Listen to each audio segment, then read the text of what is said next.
Escuché la música desde la esquina. Risas, gritos de alegría, el sonido inconfundible de una fiesta en pleno apogeo. Mi corazón se aceleró porque reconocí esa dirección. La casa de Teresa, mi hija, quien me había dicho 3 días antes que había cancelado su cumpleaños por problemas de dinero. Caminé despacio hacia la puerta, cargando el regalo que había comprado con mis últimos ahorros, y lo que vi me partió el alma. Coches llenaban la calle, globos decoraban la entrada, y a través de la ventana pude ver a Teresa riendo, abrazando a sus amigos, con el vestido nuevo que me había dicho que no podía comprar. Toqué el timbre con manos temblorosas. Cuando Teresa abrió la puerta, su cara se descompuso como si hubiera visto un fantasma. Detrás de ella, la fiesta continuaba. Hugo, mi yerno, me miraba con desprecio desde el sofá. Silvia, su madre, susurraba algo al oído de los invitados mientras me señalaba con disimulo. «Mamá, ¿qué haces aquí?», murmuró Teresa, intentando cerrar la puerta para ocultar la celebración que supuestamente no existía. Ahí comprendí que no había cancelado nada. Simplemente me había excluido. Su propia madre, la mujer que había sacrificado 40 años de su vida por ella, no merecía estar en su cumpleaños. Esa noche, mientras regresaba a mi pequeño apartamento con el regalo aún en las manos, algo se rompió dentro de mí para siempre. Mi nombre es Rosa Abreu, tengo 68 años, y esa fue la noche que dejé de ser la madre incondicional que siempre fui, porque a veces, para protegerte, tienes que aprender a decir basta. Durante 40 años viví para Teresa. Trabajé como costurera en una fábrica donde el ruido de las máquinas me dejó parcialmente sorda del oído izquierdo. Alberto, mi esposo, trabajaba en construcción bajo el sol inclemente. Sus manos se agrietaban cada invierno, pero nunca dejamos que Teresa supiera lo que costaba mantener nuestra casa. Queríamos que fuera feliz, que estudiara, que tuviera todo lo que nosotros no pudimos tener. Vendí mis joyas para pagarle la universidad. Alberto trabajó turnos dobles para costear su graduación. Y cuando ella consiguió trabajo, pensamos que por fin podríamos descansar. Cuando Teresa se casó con Hugo hace 5 años, yo estaba feliz. Pensé que al fin tendría una familia completa. Nietos que llenar de amor. Cenas dominicales rodeada de risas. Pero Hugo llegó con su madre Silvia, una mujer amarga que desde el primer día me hizo sentir como una intrusa en la vida de mi propia hija. Rosa, ya no cocines tanto para las visitas, me decía Silvia durante las reuniones familiares. Tu comida es muy grasosa, nosotros cuidamos nuestra línea. Hugo se reía y Teresa guardaba silencio. Yo me tragaba la humillación y seguía sonriendo, porque pensaba que era lo que una buena madre debía hacer. Cada comentario venenoso, cada gesto despectivo, cada vez que me hacían sentir pequeña, yo lo justificaba pensando que era por el bien de Teresa. Después del funeral de Alberto, hace 2 años, todo empeoró. Teresa comenzó a visitarme menos. Sus llamadas se volvieron cortas, utilitarias. Mamá, necesito que me cuides la casa este fin de semana. Mamá, préstame dinero para las vacaciones. Mamá, no puedes venir el domingo, tenemos planes. Yo decía que sí a todo, porque tenía miedo de perderla también. El miedo de quedarme completamente sola me hacía aceptar cualquier migaja de atención que me diera. Hace 3 meses recibí una llamada del abogado de Alberto. Mi esposo había dejado más de lo que imaginaba. Una póliza de seguro de vida que había pagado en secreto durante 20 años, más las compensaciones de su trabajo que nunca cobró. En total, $400,000 que ahora estaban en mi cuenta bancaria. Decidí no contárselo a nadie hasta estar segura de cómo manejar esa fortuna inesperada. Por primera vez en mi vida tenía poder económico real. La semana pasada, Teresa me llamó llorando. «Mamá, voy a cancelar mi fiesta de cumpleaños. Hugo perdió dinero en unas inversiones y no podemos permitirnos celebrar este año». Mi corazón de madre se quebró al escucharla tan triste. «No te preocupes, hija», le dije.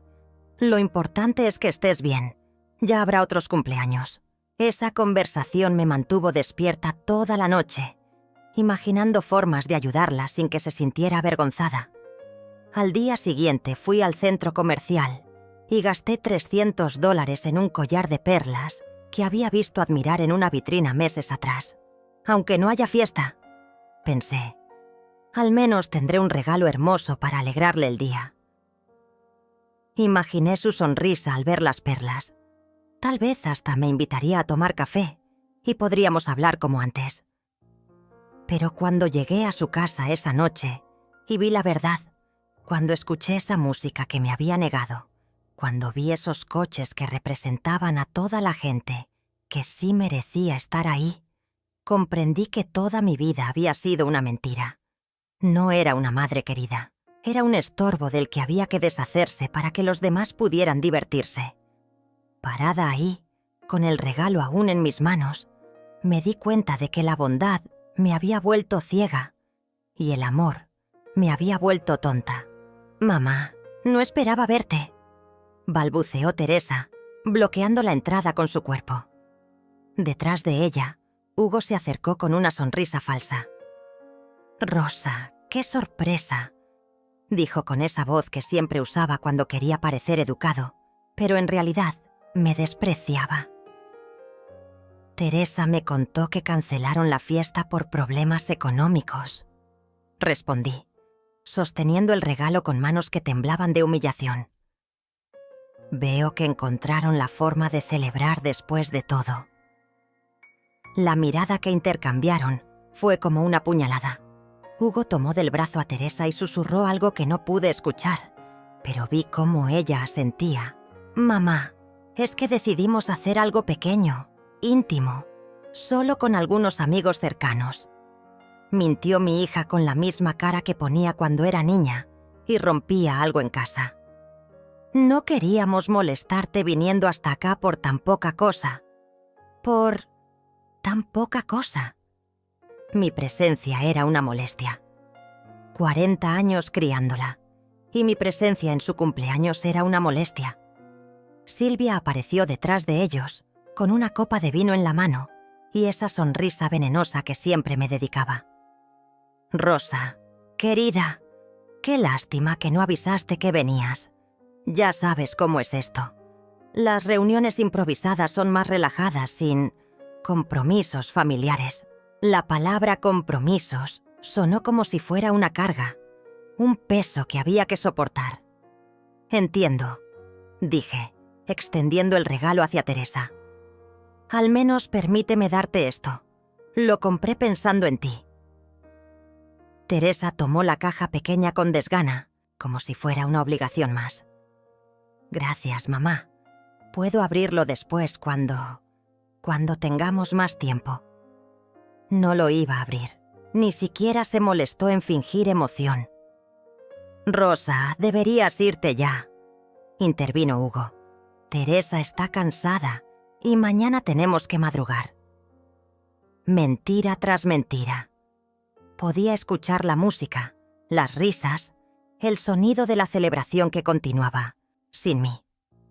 «Sí, mamá», añadió Teresa evitando mi mirada. «Te llamo mañana. ¿Está bien?». Me di vuelta y comencé a caminar hacia la calle, pero antes de llegar al primer coche, escuché la voz de Silvia claramente. Por fin se fue. Pensé que íbamos a tener que invitarla a pasar. Las risas que siguieron me atravesaron como cuchillos. Mi propia hija se reía de mí. Mi propia hija celebraba mi ausencia. Esa noche no pude dormir. Me quedé sentada en mi sillón, mirando el regalo que había devuelto Teresa sin abrir, pensando en cada sacrificio que había hecho. Recordé las noches que me quedé despierta, cosiendo uniformes escolares para que Teresa no se sintiera diferente a sus compañeros. Las veces que Alberto y yo comimos arroz con sal para que ella pudiera tener carne en su plato. Los zapatos nuevos que nunca me compré porque el dinero siempre era para ella. Recordé cuando Teresa tenía 8 años y se enfermó de neumonía. Pasé 3 semanas durmiendo en una silla del hospital, sin bañarme, sin comer bien, cuidándola día y noche. Cuando despertó y me vio ahí, me abrazó y me dijo: «Mamá, cuando sea grande voy a cuidarte como tú me cuidas a mí». Esa promesa me había sostenido durante todos estos años. Esa promesa era una mentira. Al día siguiente, Teresa me llamó como había prometido. «Mamá, gracias por el regalo. Las perlas son muy bonitas». Su voz sonaba forzada, como si estuviera cumpliendo con una obligación. Me da mucha pena lo de ayer, pero ya sabes cómo es Hugo con las reuniones sociales. Le gusta que todo sea perfecto. ¿Y yo no soy perfecta para ustedes?, pregunté sin poder contenerme. El silencio del otro lado del teléfono fue ensordecedor.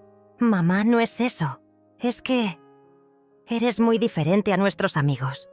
Tú hablas de cosas diferentes, comes diferente, vistes diferente. A veces es complicado, diferente, complicado». Esas palabras se quedaron grabadas en mi mente como hierro, al rojo vivo. Era diferente porque había trabajado en una fábrica en lugar de una oficina. Era complicada porque mis manos tenían callos de tanto coser. Era un problema porque no tenía conversaciones sofisticadas sobre inversiones y viajes caros. «Entiendo, Teresa», le dije con una calma que no sentía. «No te preocupes más por eso». Colgué el teléfono y me quedé sentada en la cocina donde tantas veces había preparado sus comidas favoritas, donde había curado sus heridas de niña, donde había escuchado sus problemas de adolescente. Esa cocina que ahora se sentía como un museo de una maternidad que ya no existía. Esa tarde abrí la carta del banco donde estaba depositada la herencia de Alberto. $400,000. Una suma que cambiaría completamente mi vida y que Teresa desconocía por completo. Durante semanas había fantaseado con sorprenderla. Tal vez comprarle una casa más grande, ayudarla con sus deudas, asegurar su futuro. Pero ahora esa fantasía se había convertido en otra cosa completamente diferente. Me puse mi mejor vestido, el negro que había usado para el funeral de Alberto, y fui al banco. «Señora Abreu», me dijo el ejecutivo, «es una suma considerable. ¿Estás segura de querer moverla toda?». Le sonreí con la misma sonrisa que había usado durante 40 años para ocultar mi dolor. «Completamente segura. Es hora de que Rosa Abreu comience a vivir para sí misma». Esa noche, mientras empacaba las pocas cosas que me importaban, me di cuenta de que la mujer que había sido hasta ese momento había muerto la noche anterior en la puerta de Teresa. La Rosa que se sacrificaba, que se humillaba, que aceptaba migajas de amor, ya no existía. En su lugar nacía una mujer que había aprendido la lección más dolorosa de su vida, que a veces la gente que más amas es la que más daño te puede hacer. Y cuando eso sucede tienes 2 opciones: seguir siendo víctima o convertirte en alguien que nunca más permitirá que la lastimen. Yo había elegido la segunda opción y no había vuelta atrás. 3 días después de esa humillación, me mudé a un apartamento en el centro de la ciudad. No era cualquier apartamento. Era un penthouse con vista al mar, con 2 habitaciones, cocina moderna y una terraza que parecía sacada de una revista. Pagué 6 meses por adelantado en efectivo, y cuando la agente inmobiliaria vio los billetes sobre su escritorio, me trató como si fuera una reina. Teresa no sabía nada de mi mudanza. Tampoco sabía que había contratado una empresa de limpieza para que fuera a recoger mis cosas del apartamento viejo. Dejé las llaves en el buzón con una nota simple: «Teresa, me mudé. Cuando quieras hablar, me llamas». No le di la nueva dirección. Por primera vez en 40 años, Iba a ser yo quien decidiera cuándo y cómo nos veríamos. Mi nueva vida comenzó con una cita en el salón de belleza más exclusivo de la ciudad. Me corté el cabello, me hice manicura, pedicura y me compré ropa que jamás había imaginado usar. Vestidos elegantes, zapatos caros, carteras de cuero auténtico. La mujer en el espejo ya no era la Rosa humilde que se conformaba con sobras de cariño. Era una mujer de 68 años que tenía dinero, dignidad y por primera vez en décadas, tiempo para sí misma. El teléfono comenzó a sonar al cuarto día. «Mamá, fui a tu apartamento y está vacío. ¿Dónde estás? ¿Qué pasó?» La voz de Teresa sonaba alarmada, como si recién se hubiera dado cuenta de que existía. «Me mudé, Teresa. Decidí cambiar de aires». «¿Te mudaste? ¿Por qué no?» me dijiste. «¿Y si te había pasado algo? ¡Qué curioso!». Ahora sí se preocupaba por mí. Ahora sí importaba mi bienestar. Estoy bien. Mejor que nunca, de hecho. «Mamá, dame tu dirección. Quiero verte». «Cuando yo decida que es el momento apropiado, te lo haré saber». El silencio del otro lado me confirmó que Teresa nunca había experimentado que le pusieran límites. «¿Estás molesta por lo del cumpleaños?» «Ya te expliqué que fue algo de último momento». De último momento. Como si las mentiras fueran decisiones espontáneas que merecían perdón automático. «Teresa, necesito tiempo para pensar. Te contactaré cuando esté lista». Colgué antes de que pudiera responder. Era la primera vez en mi vida que cortaba una conversación con mi hija sin asegurarme de que ella estuviera conforme. Durante las siguientes 2 semanas, viví como nunca había vivido. Desayunaba en cafeterías elegantes leyendo el periódico sin prisa.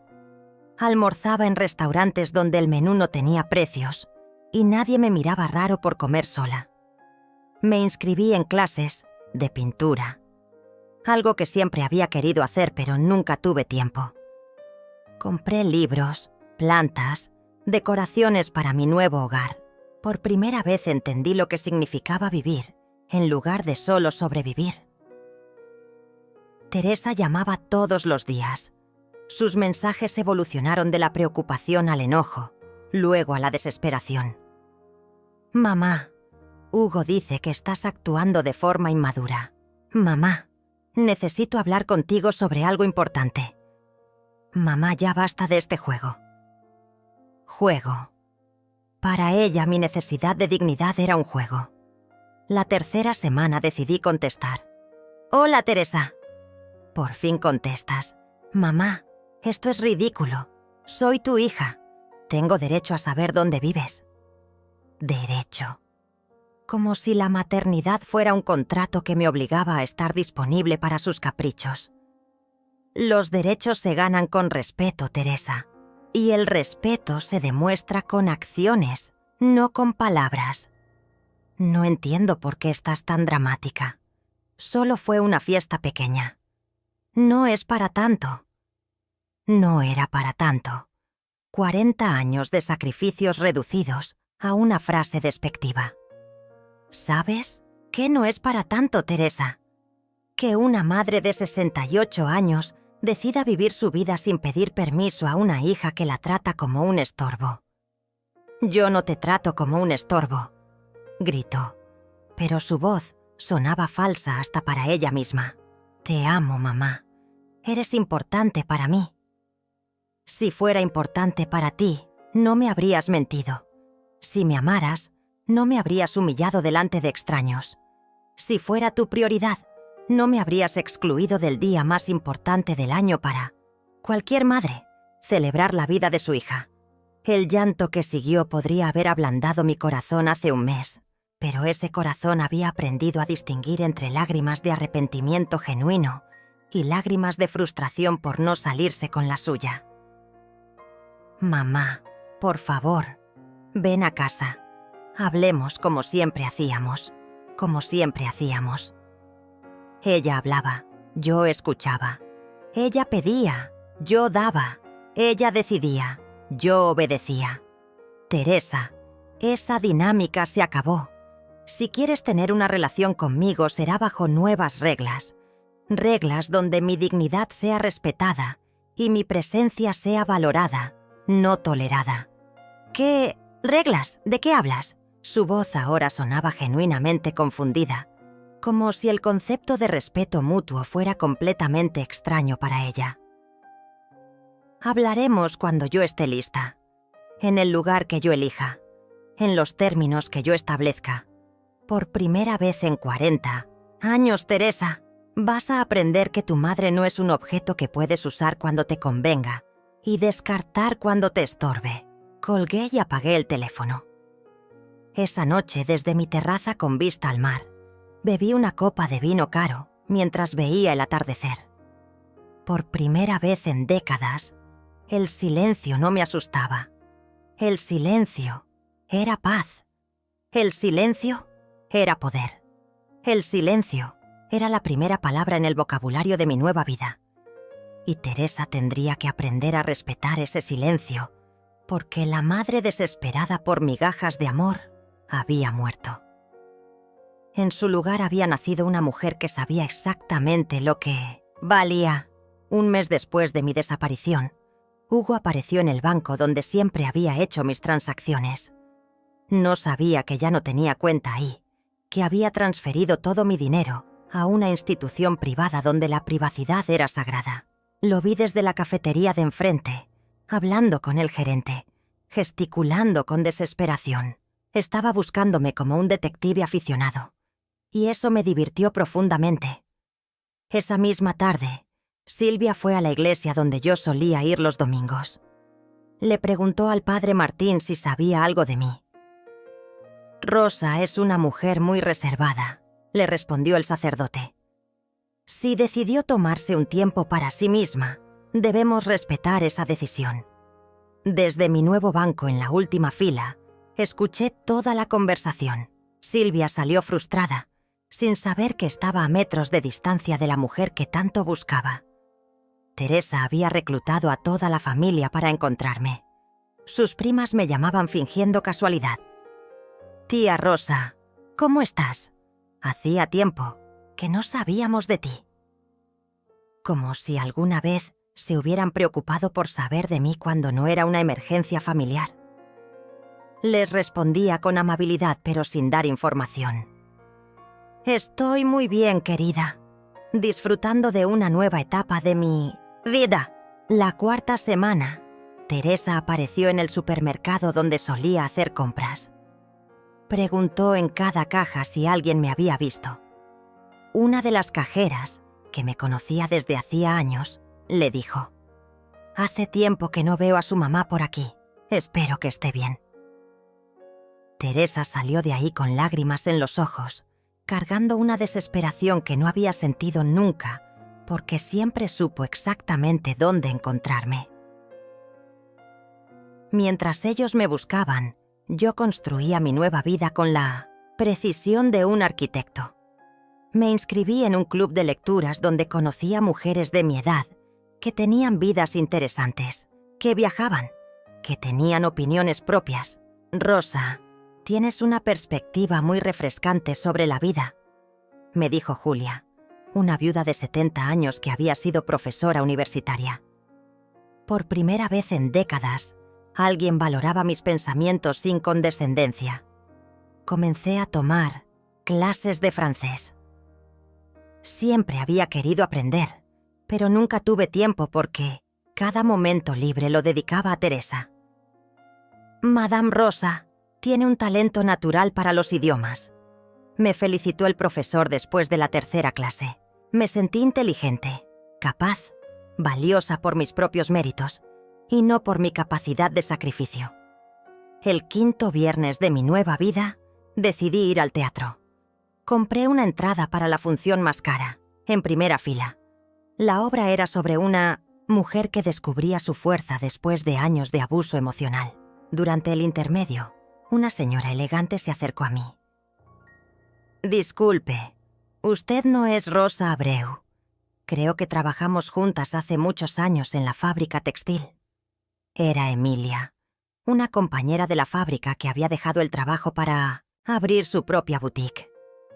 Rosa, te ves fantástica. Ese corte de cabello te favorece mucho.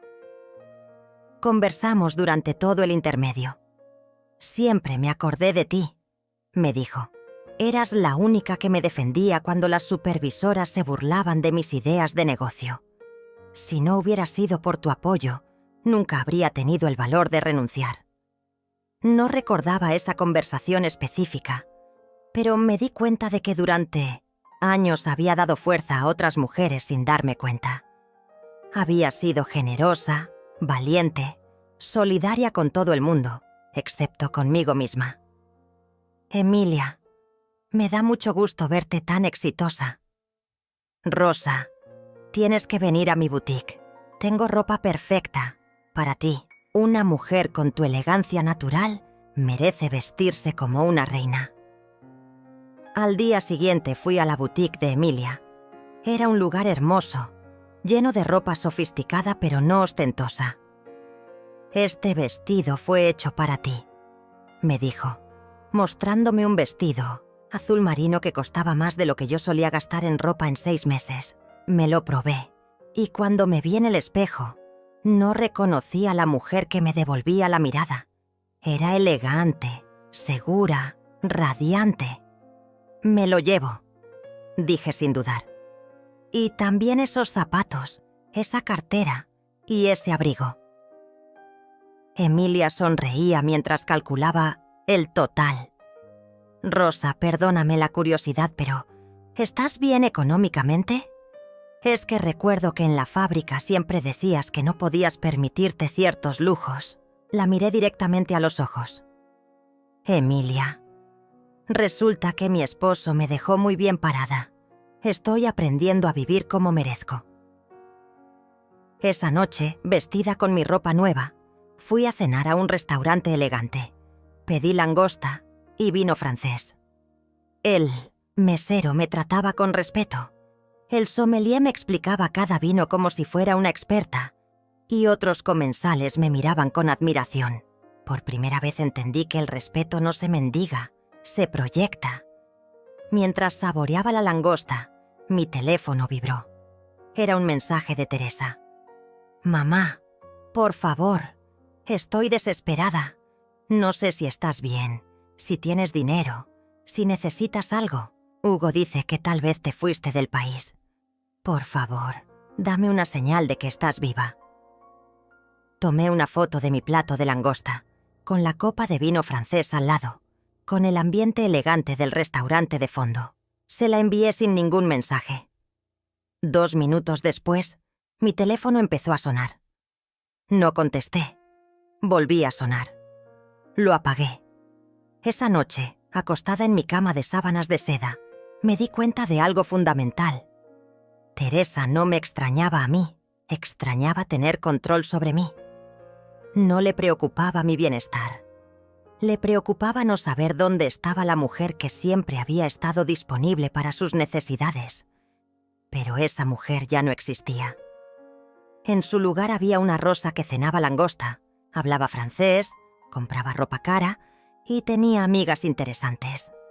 Una Rosa que había aprendido que amar a alguien no significaba desaparecer por ellos. La foto de la langosta desató el infierno. Mi teléfono no paraba de sonar. Teresa, Hugo, Silvia, incluso personas que no me hablaban desde el funeral de Alberto. Todos querían saber de dónde había salido el dinero para cenar en lugares tan elegantes. «Mamá, ¿ganaste la lotería? ¿Por qué no me dijiste que tenías dinero?» Las preguntas llegaban por mensaje, por llamadas perdidas, por intermediarios que me contactaban en nombre de Teresa.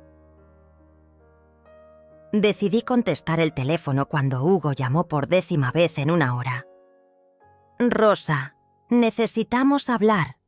Teresa está muy preocupada. Dice que estás gastando dinero que no tienes, que tal vez te están estafando». Su voz tenía esa condescendencia paternalista que siempre había usado conmigo. como si fuera una anciana senil incapaz de manejar sus propios asuntos. Hugo, mi dinero es mi problema, y mi forma de gastarlo también. Rosa, sé razonable. Una cena como esa cuesta lo que tú ganabas en un mes.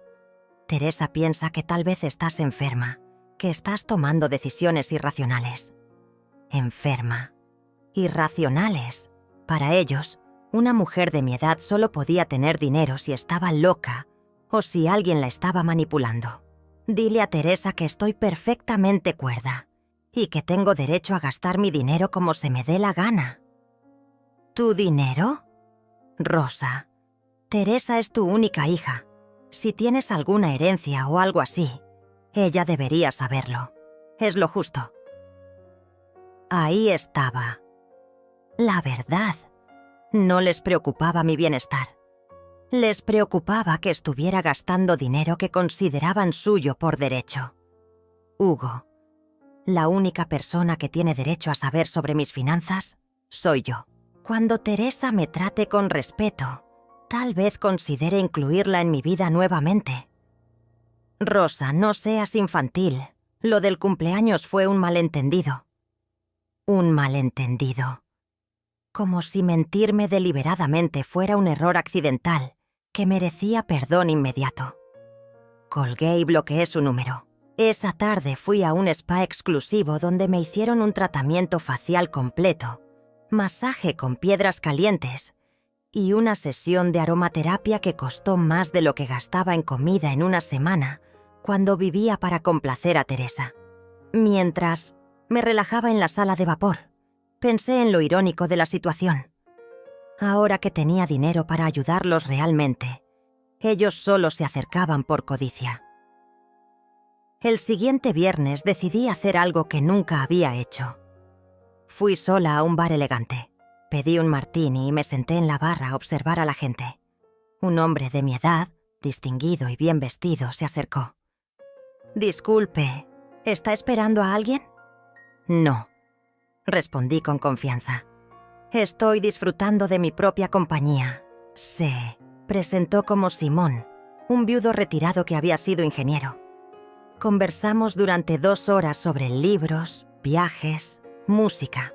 Rosa, es refrescante conocer a una mujer que tiene cosas interesantes que decir, me dijo al final de la noche. Me encantaría invitarla a cenar mañana, si no tiene planes. Acepté sin dudar. Hacía décadas que un hombre no me invitaba a salir. La cita con Simón fue reveladora. Me llevó a un restaurante italiano donde hablamos de todo, excepto de mis hijos. Él tenía 3 hijos adultos que vivían en diferentes países, pero mantenía relaciones saludables con todos. La clave, me dijo, es establecer límites claros desde el principio. Ser padres no significa ser esclavos de nuestros hijos para siempre. Esa noche, cuando regresé a mi apartamento, encontré a Teresa esperándome en el lobby. Había sobornado al portero para que le dijera cuándo llegaba. «Mamá, por fin te encuentro. Necesitamos hablar urgentemente». Estaba despeinada, con ojeras, como si no hubiera dormido en días. «Hola, Teresa. ¿Te ves cansada?» «Claro que estoy cansada. Llevo semanas buscándote como loca. ¿Cómo pudiste desaparecer así? ¿Tienes idea de lo preocupada que has estado?» Su preocupación sonaba más a indignación que a amor. «Teresa, durante 40 años siempre supiste dónde encontrarme. Nunca te preocupó mi bienestar cuando sabías que estaba disponible para ti. Ese es mi punto, mamá. Tú siempre has estado ahí. Es extraño que de repente cambies así. Cambiar. Como si evolucionar fuera una traición a mi papel de madre sacrificada. La gente cambia, Teresa, especialmente cuando se da cuenta de que ha estado viviendo para otros en lugar de para sí misma. Mamá, subamos a tu apartamento. No podemos hablar de esto en el lobby». La llevé al ascensor, pero cuando llegamos al piso 15, su cara de sorpresa fue imposible de ocultar. «Mamá, este edificio es carísimo. ¿Cómo puedes pagar esto?» «Con mi dinero, Teresa. El dinero que tu padre me dejó y que decidí usar para vivir dignamente. Cuando abrí la puerta de mi penthouse, Teresa se quedó sin palabras. La decoración elegante, la vista al mar, los muebles caros, todo gritaba una prosperidad que nunca había asociado conmigo. «Mamá, esto debe costar una fortuna. ¿De dónde salió tanto dinero?». Se acercó a la ventana, mirando el océano con una mezcla de asombro y cálculo que no me gustó nada. «Tu padre tenía una póliza de seguro de Mission Thiafa, vida muy generosa. También algunas inversiones que yo desconocía». «¿Cuánto dinero, mamá? ¿Por qué no me dijiste que papá había dejado una herencia?». Ahí estaba. La pregunta que había estado esperando desde que me encontró.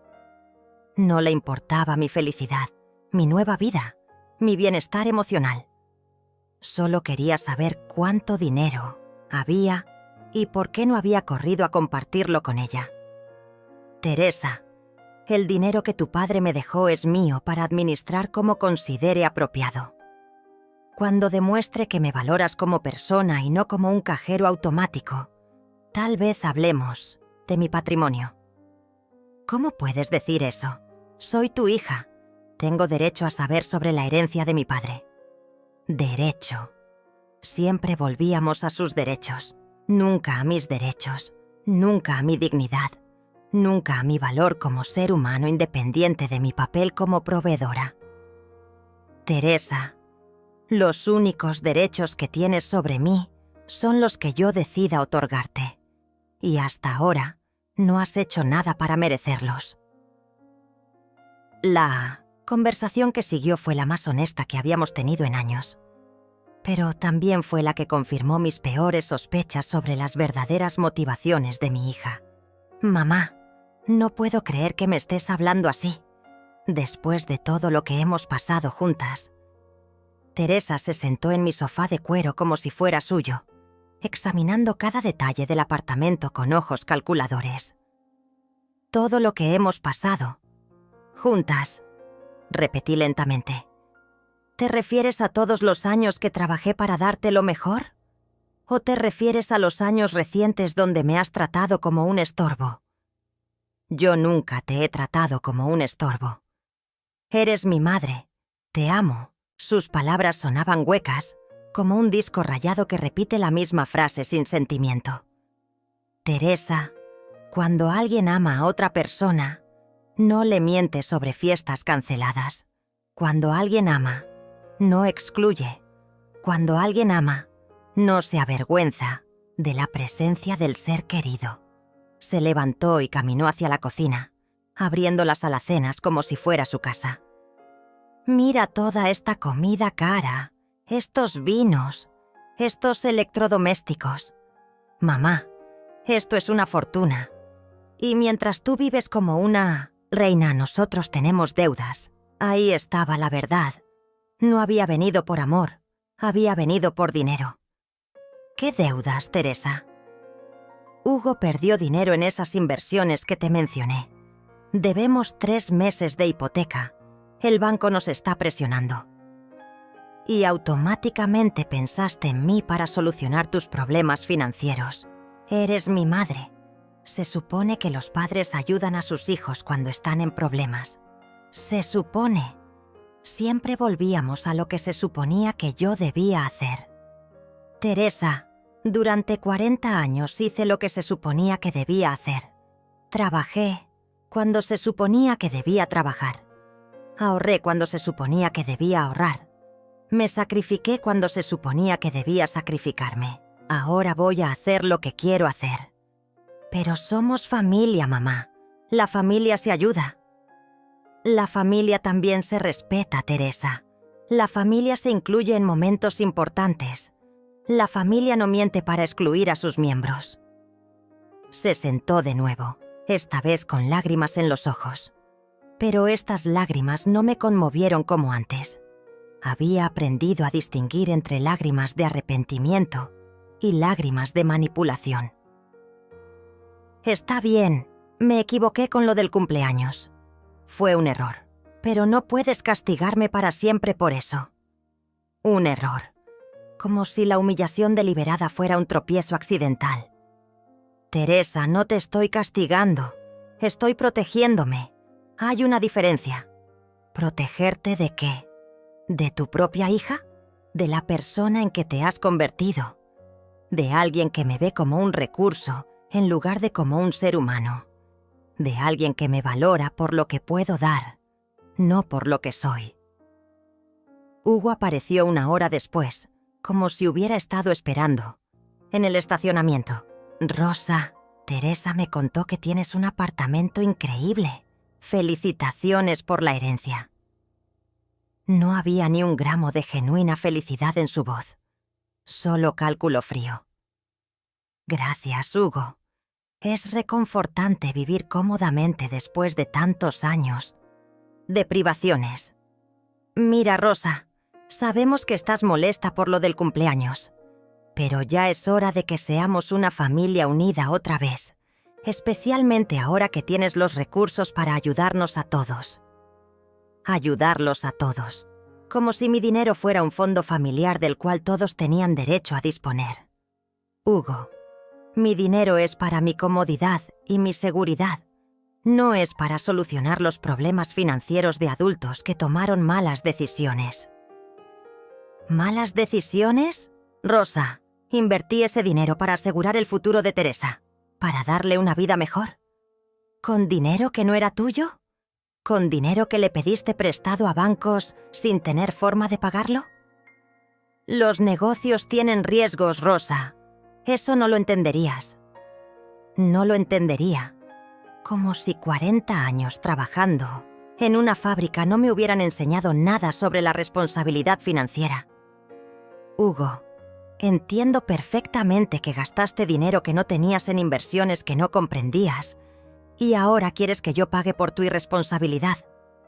No, es irresponsabilidad, es emprendimiento. Y la familia apoya el emprendimiento. Silvia llegó 20 minutos después. Al parecer habían coordinado toda una intervención familiar. Rosa, querida, qué apartamento tan ostentoso. La palabra ostentoso sonó como una crítica, como si vivir bien fuera de mal gusto. Hola, Silvia. Me alegra que aprecies mi nuevo hogar. Rosa, he venido a hablar contigo de mujer a mujer. Los jóvenes necesitan apoyo para salir adelante. Hugo es un buen muchacho que tuvo mala suerte con esas inversiones. Buen muchacho. Como si un hombre de 35 años fuera un niño que merecía que otros pagaran por sus errores. Silvia, Hugo es un adulto responsable de sus propias decisiones financieras. Si perdió dinero tendrá que encontrar la forma de recuperarlo sin involucrar mi patrimonio. Pero Rosa, tú tienes tanto ahora. Compartir un poco no te haría daño. Compartir. Esa palabra que había definido toda mi vida. Compartir mi tiempo, mi energía, mi dinero, mis sueños. Siempre compartiendo, nunca recibiendo. Silvia, durante 40 años compartí todo lo que tenía. Ahora voy a compartir conmigo misma. Rosa, no seas egoísta. Piensa en el futuro de Teresa. Estoy pensando en mi futuro, Silvia. Por primera vez en mi vida, estoy pensando en mí. La palabra egoísta flotó en el aire como una acusación. Para ellos, una mujer que priorizaba su propio bienestar era automáticamente egoísta. Mamá, intervino Teresa con voz quebrada. Si no nos ayudas, vamos a perder la casa. ¿Puedes vivir sabiendo que tu hija está en la calle? El chantaje emocional final. La última carta que siempre habían jugado para conseguir lo que querían de mí.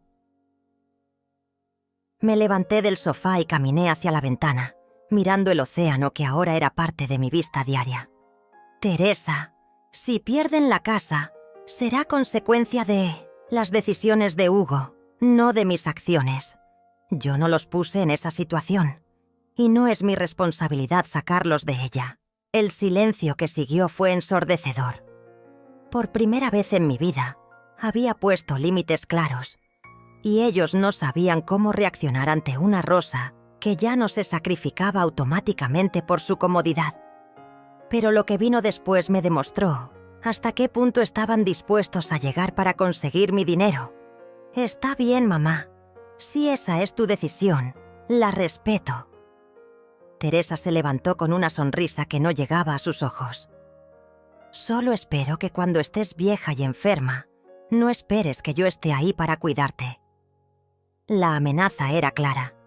Si no les daba dinero ahora, me abandonarían cuando realmente los necesitara. Teresa, durante toda mi vida he cuidado de mí misma. No veo por qué eso tendría que cambiar ahora. Salieron de mi apartamento con caras largas, pero yo sabía que esto no había terminado. Los había subestimado. Pensé que la amenaza emocional era su último recurso, pero estaba equivocada. 3 días después comenzó la campaña de desprestigio. Julia, mi amiga del club de lectura, me llamó preocupada. Rosa, alguien está hablando mal de ti en el edificio donde vives.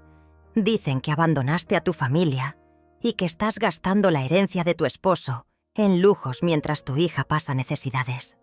Silvia había ido de puerta en puerta, contando una versión distorsionada de la historia. Según ella, yo era una viuda egoísta que había heredado dinero y se negaban a ayudar a su hija en problemas. Mi nuera está desesperada, le decía a cualquiera que quisiera escuchar. Rosa siempre fue una mujer extraña, pero esto ya es crueldad pura. El portero del edificio comenzó a tratarme diferente.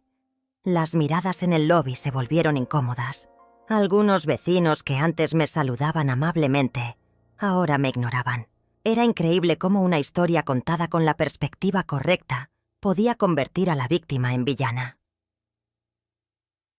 La escalada llegó a su punto máximo cuando Hugo decidió hacer pública nuestra disputa familiar. Creó un video en redes sociales, titulado «Mi suegra nos abandonó en la pobreza después de heredar una fortuna». El video se volvió viral en nuestra ciudad. Hugo aparecía con lágrimas falsas, hablando de cómo yo había sido como una segunda madre para él, y ahora los había traicionado en su momento más difícil. Rosa siempre nos decía que la familia era lo más importante, decía Hugo mirando directamente a la cámara. Pero cuando heredó el dinero de su esposo, cambió completamente. Ahora vive en un penthouse, mientras nosotros estamos a punto de perder nuestra casa. Los comentarios eran devastadores. Miles de personas me llamaban mala madre, egoísta, desalmada. Teresa apareció en el video también, llorando de manera muy convincente. Mi mamá era mi héroe. Trabajó toda su vida para darme lo mejor, pero desde que tiene dinero, es como si fuera otra persona. No reconozco a la mujer que me crió. Su actuación era tan buena que por un momento hasta yo me sentí culpable. El video incluía fotos de mi apartamento, tomadas sin mi permiso cuando estuvieron de visita. Mostraban mi terraza, mi sala elegante, mis cosas caras, mientras relataban su historia de víctimas abandonadas. «Miren cómo vive ahora», decía Hugo. «Mientras tanto, nosotros no sabemos cómo vamos a pagar la hipoteca este mes». Los medios locales recogieron la historia. Un periodista llamó a mi puerta. «Señora Abreu, ¿tiene algo que decir sobre las acusaciones de su familia?». Cerré la puerta sin responder, pero sabía que mi silencio sería interpretado como culpabilidad. La presión social era inmensa. Recibí cientos de mensajes de odio de desconocidos. «Vieja egoísta, mala madre, deberías estar avergonzada». Algunas personas llegaron a amenazarme. «Espero que te pudras sola con tu dinero», escribió una mujer. «Las madres como tú no merecen hijos». Emilia, mi amiga de la boutique, me visitó esa noche. «Rosa, están destrozando tu reputación. Tienes que defenderte». Tenía razón. Mi silencio estaba siendo interpretado como admisión de culpabilidad. Era hora de contar mi versión de la historia. Esa misma noche, grabé mi propio video. Me puse mi vestido azul marino, me maquillé cuidadosamente y hablé con la calma de una mujer que había encontrado su fuerza. Buenos días, mi nombre es Rosa Abreu. Supongo que muchos de ustedes han visto el video de mi yerno Hugo hablando sobre nuestra situación familiar. Quiero aclarar algunos puntos importantes que él omitió en su relato. Saqué mi teléfono y mostré la foto que Teresa me había enviado días antes del supuesto cumpleaños cancelado. Esta es una conversación donde mi hija me dice que canceló su fiesta de cumpleaños por problemas económicos. Luego mostré las fotos que había tomado la noche que llegué a su casa. Y estas son las fotos de la fiesta que supuestamente no existía. Durante 40 años trabajé en una fábrica textil para darle a mi hija la mejor vida posible. Mi esposo y yo nos sacrificamos constantemente para que ella pudiera estudiar, tener ropa nueva, vacaciones que nosotros nunca pudimos permitirnos. Mi voz era firme, sin una pizca de autocompasión. Cuando mi hija se casó, pensé que tendría una familia completa. Pero gradualmente comencé a ser tratada como una obligación molesta en lugar de como un miembro valioso de la familia. Mostré capturas de pantalla de mensajes donde Teresa me cancelaba planes de último minuto, donde me pedía dinero prestado sin devolvérmelo, donde me trataba con frialdad. La noche de su cumpleaños, cuando descubrí que me habían mentido y excluido deliberadamente, algo se rompió en mí. No era la primera vez que me hacían sentir como un estorbo, pero sí fue la primera vez que decidí que merecía algo mejor. Cuando mi esposo murió, efectivamente me dejó una herencia que él ganó trabajando 60 horas semanales durante décadas. Dinero que ahora estoy usando para vivir con dignidad después de 40 años de privaciones. Mina, voz se hizo más fuerte. No le debo a nadie una explicación sobre cómo gasto mi dinero legalmente ganado. Hugo habla de inversiones fallidas como si fuera mi responsabilidad pagarlas. Habla de su hipoteca como si yo la hubiera firmado. Habla de su crisis financiera como si yo la hubiera causado. Miré directamente a la cámara. Las decisiones financieras imprudentes tienen consecuencias. Y esas consecuencias no son responsabilidad de una mujer de 68 años que finalmente decidió vivir para sí misma. Subí el video esa misma noche. En las primeras horas solo tuvo unas pocas visualizaciones, pero para la mañana siguiente todo había cambiado. Mi vídeo se volvió viral en 12 horas. Los comentarios comenzaron a cambiar dramáticamente. «Esta señora tiene razón», escribió una mujer. «Nadie tiene derecho a tu dinero solo por ser familia». «He visto esta situación muchas veces», comentó otra. «Los hijos que abusan emocionalmente de los padres y después esperan herencias». Miles de personas compartían historias similares de manipulación familiar y chantaje emocional. Un canal de noticias local me pidió una entrevista, en vivo. Acepté. Me presenté con mi mejor vestido, maquillada impecablemente, proyectando la confianza que había adquirido en estos meses. «Señora Abreu», me preguntó la periodista, «¿qué le dice a la gente que la acusa de abandonar a su familia?» «Le digo que hay una diferencia entre abandonar y establecer límites saludables», respondí con calma. «Su hija dice que usted cambió después de heredar dinero». «Cambié, efectivamente. Cambié de ser una mujer que se sacrificaba constantemente por migajas de afecto a ser una mujer que se valora a sí misma. Ese cambio fue necesario para mi supervivencia emocional». La periodista se veía impresionada por mi tranquilidad. «¿No siente responsabilidad hacia los problemas financieros de su hija?» «Siento responsabilidad hacia la educación que le di, hacia los valores que intenté enseñarle, hacia el amor que le brindé durante 40 años. No siento responsabilidad hacia las malas decisiones financieras que ella y su esposo tomaron como adultos independientes». Durante la entrevista mostré documentos que demostraban mi versión de los hechos. recibos de dinero que había prestado a Teresa y que nunca me devolvió, mensajes donde me cancelaba planes familiares, fotos de regalos caros que yo le había comprado mientras vivía con lo mínimo. Esta es la realidad que Hugo omitió en su video. Expliqué. ¿Cómo se siente viendo que su familia la ataca públicamente? Me siente liberada, respondí honestamente.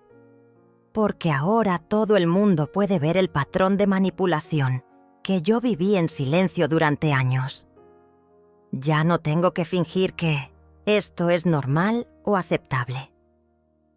La entrevista fue vista por más de 1 millón de personas. Los comentarios eran abrumadoramente positivos hacia mí. Esta señora es una inspiración. Todas las madres deberían aprender de Rosa Abreu. ¡Qué valiente por defenderse públicamente! El hashtag #LoaRosaAbreu comenzó a trending en redes sociales. Periodistas de otros canales comenzaron a investigar la historia más profundamente. Descubrieron que Hugo había perdido dinero en esquemas de inversión dudosos, que tenía deudas previas al matrimonio con Teresa, que había mentido sobre su situación financiera. Un reportero encontró que Hugo había intentado obtener préstamos usando mi nombre como referencia sin mi conocimiento. Teresa y Hugo intentaron controlar el daño dando otra entrevista, pero fue desastrosa. Teresa se veía nerviosa, contradiciéndose constantemente. Hugo se mostró agresivo cuando le preguntaron sobre sus inversiones fallidas. «Rosa tiene la obligación moral de ayudar a su familia», gritó. «El dinero de los padres es para los hijos». Esa frase se convirtió en meme instantáneamente. Miles de personas comenzaron a burlarse de la mentalidad entitulada de Hugo. «El dinero de los padres es para los hijos», escribían sardónicamente. «Imagínense trabajar 40 años para que tu yerno crea que tu dinero es suyo». Silvia también fue expuesta. Alguien grabó un video de ella hablando mal de mí con vecinos, donde decía: «Rosa siempre fue una mujer rara. Desde que tiene dinero se cree superior a nosotros». El video mostraba su verdadera naturaleza venenosa, la misma que yo había soportado durante años. Empresarios locales comenzaron a ofrecerme oportunidades. «Señora Abreu, me gustaría invitarla a ser portavoz de nuestra campaña sobre dignidad en la tercera edad», me escribió el director de una fundación. Su historia inspira a muchas mujeres que han vivido situaciones similares. Emilia me visitó esa noche, emocionada. «Rosa, eres un fenómeno mediático. Mujeres de toda la ciudad están hablando de tu valentía. Era extraño ser vista como valiente cuando yo solo había hecho lo que debería ser normal: defenderme». Simón, el hombre que había conocido en el bar, me llamó. «Rosa, vi tu entrevista. Me impresiona tu fortaleza.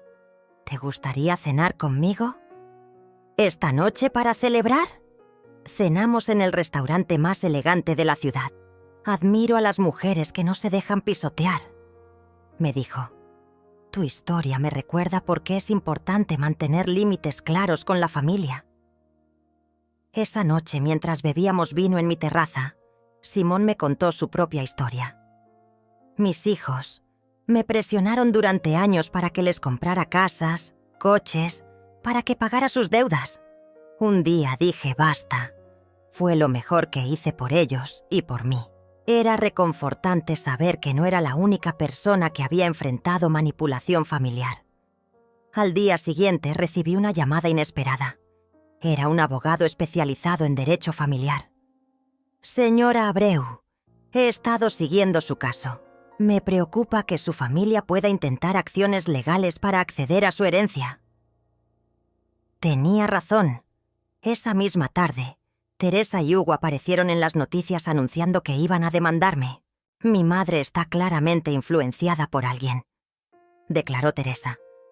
«Una mujer de su edad no toma estas decisiones sola. Vamos a pelear por lo que legalmente nos corresponde de la herencia de mi padre». Hugo añadió: Rosa está siendo manipulada por personas que quieren su dinero. Como familia tenemos el deber de protegerla. La demanda era por incapacidad mental y influencia indebida. Alegaban que yo no estaba en condiciones de manejar mi propio dinero, que alguien me estaba manipulando para alejarme de mi familia. Era la jugada más desesperada y cruel que podían hacer. Intentar declararme mentalmente incompetente para robar mi herencia. Pero habían subestimado a la nueva Rosa Abreu. La mujer que había encontrado su voz no iba a permitir que nadie la silenciara jamás. Era hora de la batalla final, y esta vez yo tenía todas las armas para ganar. El sistema legal iba a decidir si una mujer de 68 años tenía derecho a vivir con dignidad, o si la manipulación familiar podía triunfar sobre la justicia. El proceso judicial comenzó 3 meses después. Teresa y Hugo habían contratado un abogado que se especializaba en casos de incapacidad mental en adultos mayores. Su estrategia era simple: pintarme como una anciana senil manipulada por extraños que querían mi dinero. Mi cliente solo busca proteger a su madre de influencias perniciosas, declaró su abogado en los medios. Yo contraté al mejor bufete de la ciudad. Mi abogado, el doctor Iván Morales, era conocido por defender los derechos de personas mayores contra el abuso familiar. Señora Abreu, este caso es más común de lo que imagina. Hijos adultos que demandan a padres ricos alegando incapacidad mental cuando en realidad solo quieren controlar el dinero. La primera audiencia fue un circo mediático. Teresa llegó vestida de negro, como si fuera a un funeral, llorando para las cámaras. «Solo quiero que mi madre reciba la ayuda que necesita», declaró. Hugo la acompañaba con cara de preocupación paternal. Rosa era como mi segunda madre. Verla así me parte el corazón. Yo llegué con un traje sastre gris, acompañada de Simón y Emilia. Proyectaba seguridad, claridad mental, determinación. Los reporteros notaron inmediatamente el contraste. La señora Abreu luce completamente lúcida y en control de sus facultades, comentó uno de ellos. Durante mi testimonio, expuse toda la verdad. Señor juez, durante 40 años fui una madre dedicada que se sacrificó constantemente por su hija. Cuando decidí usar mi herencia legítima para vivir con dignidad, mi familia me acusó de estar loca. La única locura aquí es pensar que una mujer no puede tomar decisiones sobre su propio dinero. Presenté evidencia meticulosa, grabaciones de conversaciones donde Teresa me pedía dinero constantemente, mensajes donde me trataba con desprecio, documentos que mostraban mis transacciones financieras perfectamente racionales. Como pueden ver, todas mis decisiones han sido cuidadosamente pensadas y ejecutadas. El psiquiatra forense que me evaluó testificó a mi favor. La señora Abreu muestra capacidad mental completa. Sus decisiones financieras son racionales y apropiadas para alguien de su edad y situación económica. No hay evidencia alguna de deterioro cognitivo o influencia indebida. Simón testificó como testigo de carácter. Conozco a Rosa desde hace meses. Es una mujer inteligente, articulada, que toma decisiones independientes. Su único crimen fue aprender a valorarse a sí misma. Su testimonio fue devastador para la narrativa de Teresa. Emilia también testificó. Rosa ha sido mi clienta durante meses. Siempre paga sus compras con su propio dinero. Toma decisiones de moda independientes. Conversa inteligentemente sobre temas diversos. Es una mujer completamente autónoma. El momento decisivo llegó cuando mi abogado presentó la evidencia del video viral de Hugo. Señor juez, aquí vemos al demandante declarando públicamente que el dinero de los padres es para los hijos. Esta mentalidad de entitlement es exactamente lo que motiva esta demanda frívola. La declaración de Teresa fue desastrosa para su caso. Bajo juramento se contradijo múltiples veces. Mi madre siempre Bueno, a veces era difícil, pero... Sus mentiras se desmoronaron cuando mi abogado presentó evidencia de sus propias declaraciones públicas contradictorias. Hugo fue aún peor. Rosa tiene la obligación de ayudarnos, insistía. Es su responsabilidad como madre y suegra. Cuando le preguntaron sobre sus inversiones fallidas, se puso agresivo. Eso no tiene nada que ver con este caso. Rosa está loca si no ve que necesitamos su ayuda. Silvia testificó también, pero su testimonio backfired completamente. Rosa siempre fue una mujer extraña. Nunca encajó en nuestra familia. Desde que tiene dinero, está peor. Sus palabras mostraron años de animosidad, no preocupación genuina por mi bienestar. El juez escuchó todo con atención. Durante los alegatos finales, mi abogado fue brillante. Señor juez, este caso representa algo más grande que una disputa familiar. Representa el derecho fundamental de una mujer adulta a vivir su vida con dignidad, libre de manipulación y chantaje emocional. Los demandantes no han presentado evidencia alguna de incapacidad mental. Han presentado evidencia de su propia avaricia y sentido de entitlement hacia el dinero de la señora Abreu. El verdadero abuso aquí es intentar usar el sistema legal para robar la herencia legítima de una mujer que finalmente aprendió a valorarse. La decisión del juez fue contundente. Esta corte encuentra que la señora Rosa Abreu posee plena capacidad mental y legal para administrar sus bienes. La demanda de los hijos es desestimada por carecer de fundamento. Además, ordeno que los demandantes paguen los costos legales de la defensa por presentar una demanda frívola. Teresa y Hugo salieron de la corte, derrotados y humillados públicamente. Su estrategia había backfired completamente. No solo perdieron el acceso a mi dinero, sino que ahora tenían que pagar las consecuencias legales de sus acciones.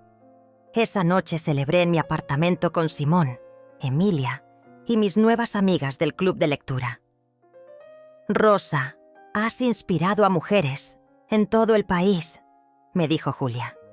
Tu caso ha abierto conversaciones importantes sobre el abuso familiar y los derechos de las personas mayores. 6 meses después, me mudé a una ciudad costera donde compré una casa frente al mar. Simón se mudó conmigo y comenzamos una nueva vida juntos. Establecí una fundación para ayudar a mujeres mayores que enfrentan abuso familiar. Fundación Rosa Abreu. Dignidad sin edad. Se convirtió en un refugio para mujeres en situaciones similares a la mía. Teresa intentó contactarme varias veces después del juicio, pero nunca respondí. Hugo perdió su trabajo debido a la publicidad negativa del caso. Silvia se mudó a otra ciudad, avergonzada por su exposición pública. Un año después, recibí una carta de Teresa. Era diferente a todas sus comunicaciones anteriores. Mamá, he estado en terapia desde el juicio. Estoy comenzando a entender el daño que te causé durante años. No espero perdón, pero quería que supieras que finalmente veo lo egoísta que fui. La carta continuaba. He aprendido que amor no significa tener derecho al dinero de alguien. He aprendido que ser hija no me da derecho a faltar al respeto. Si algún día decides darme una oportunidad, seré una hija diferente. Una que te trate con la dignidad que siempre mereciste. Guardé la carta, pero no respondí. Tal vez algún día, cuando esté segura de que el cambio es genuino, consideraré reconstruir una relación con límites claros. Pero por ahora, estoy viviendo la vida que merezco. Cada mañana me despierto en mi casa frente al mar, junto a un hombre que me respeta y me valora. Paso mis días pintando, leyendo, ayudando a otras mujeres a encontrar su fuerza. He aprendido que no hay edad límite para reinventarse, para exigir respeto, para vivir con dignidad. No me arrepiento de haber sido madre. Solo lamento no haber comprendido antes que la bondad nunca debe practicarse a costa de la autodestrucción. Hoy sé que amar a alguien no significa desaparecer por ellos.